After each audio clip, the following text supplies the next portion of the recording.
Hello, my name is Marge Hutchisson, and I'm the Director of Accreditation for the Intersocietal Accreditation Commission. This is going to be a short tutorial to help you understand what the IAC does for you and what your accreditation includes. Throughout the future months, we're going to start doing some short special topic presentations. Many will be just like this. They will be presented on YouTube or other social media that you can access them. You'll also be able to access them through our website. If you have ideas for short tutorials, please let me know some of the topics that may be on your mind. Just a little bit of information about the IAC. We've been in this business for 27 years now, developing standards and applications and evaluating quality patient care. We don't have any other business that we do here. We are solely dedicated to the accreditation process. We're a multi-specialty organization here that is represented by 40 different medical specialties as your sponsoring organizations. Today, the IAC works with more than 14,000 sites throughout the U.S. and Canada in providing pathways to obtain quality patient care. Now, these are the sponsoring organizations that are represented in our division, the Vascular Testing Division. You may recognize some that you are members of, or that your physicians may be members of, or you just may recognize them from different areas of practice. These are specifically those experts that represent you on this board. Any one of them, you can contact them. You can ask them questions. You can inquire as to what's going on with certain standards and that sort of thing. These are your representatives to us, and you are free to contact them. The board of directors, for those of you who wonder who the heck they really are, this board, the Vascular Testing Board, is comprised of physicians and technologists. It is part of the bylaws that both areas are represented. Anybody who joins the board is nominated by their sponsoring organization and voted on by the board. They must be knowledgeable and active in the practice of non-invasive vascular techniques. They also must be a member of an accredited vascular testing facility.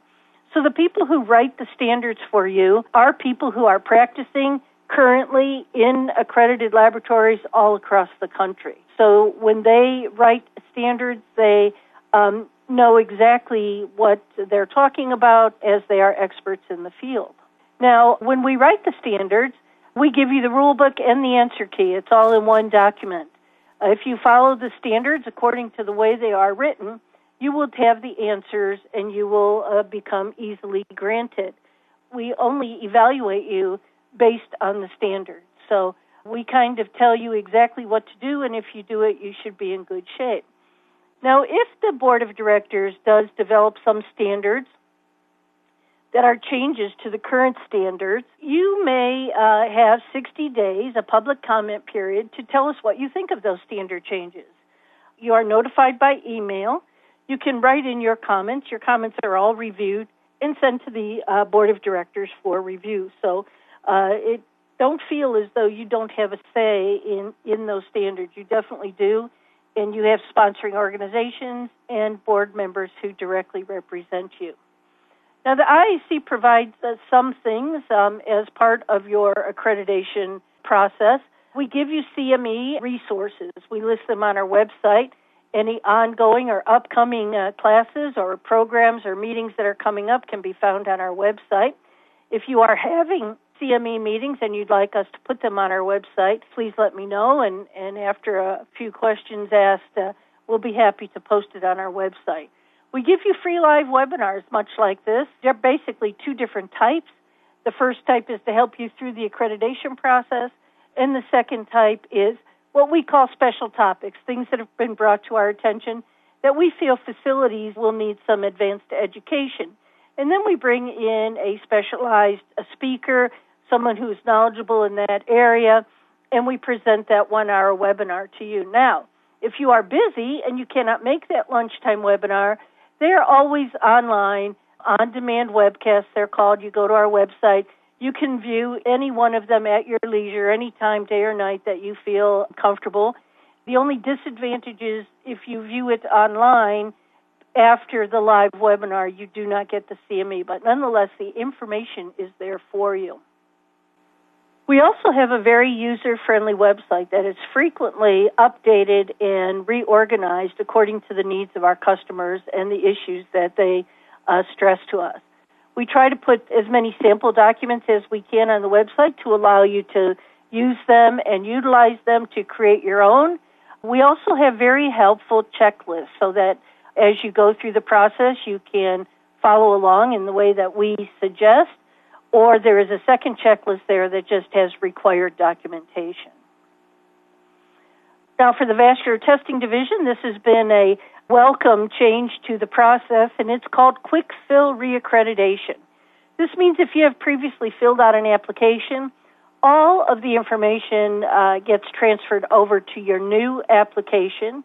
However, I will caution you that you are responsible for the information in there, so you want to review it and you want to make edits of anything that has changed over the past 3 years since your last application. But it is very helpful in that you don't have to re-add all of the personnel information and all of that. But caution, remember to check it. The new QI tool that we introduced a year or so ago enables you to evaluate your cases. This is a self-evaluation or a facility self-evaluation process. You can have as many people as you want review one case or as many cases as you like. They fill out an online form, and then you get the information back about how your case was compliant to the standards and how your reviewers were compared to each other, to be sure that when you're reviewing your own cases, you're reviewing them accurately. At some point in time when there's enough data collected, your facility will then be benchmarked against other facilities with the same demographics so that you know how you stand with all the other accredited facilities in your area or nationally, or however you would like to pull that information. I caution you to go ahead and start using this tool, as you will be seeing this more and more in the future for required QI and for case study submissions. So start getting used to this QI tool. It's very informative if you use it the way it is intended and follow all the instructions on the website. Now, another thing that we offer facilities is information about things that we don't always completely understand. And it's all because of the acronyms, MOC, MACRA, MIPS. You may have heard all this stuff going on in your office, as this is CMS required documentation and programs. We're not going to go into a lot of details about these programs here. There is some information on our website. But just be aware that if you hear these acronyms coming along or out in the hallway or whatever, know that some of the processes that you're already doing for your accreditation may fulfill some of the requirements of these mandates. So check with us if somebody in your practice is concerned about one of these things and see if we can't help you or give you some advice or help you enroll so that you can get credit for these things just simply by doing your application. Also, we will help you do the promotion of your accreditation in your facility. We have a very robust marketing communications department who will help you with press releases, getting the seal of accreditation posted where you need it, and ideas about informing your referring physicians and your referral base about the accreditation process and the very big achievement that is. And finally, let us here at the IAC become your full-time consultants. You don't need to spend a bunch of money on consultants when we are here to help you. We are a team of 3. You may or may not have already spoken to one of us, but combined between the 3 of us, we have 79 years of experience in vascular testing. And we certainly know the standards and the application inside and out. Call us with your questions, put us on speed dial, and we will be happy to help you and walk you through every step of the process. Our desire here is to improve patient care, and so it is our goal to help you submit a compliant application so that you can become granted. Thank you for your time in joining me here today. Look for future brief, short episodes or programs similar to this one. Thank you.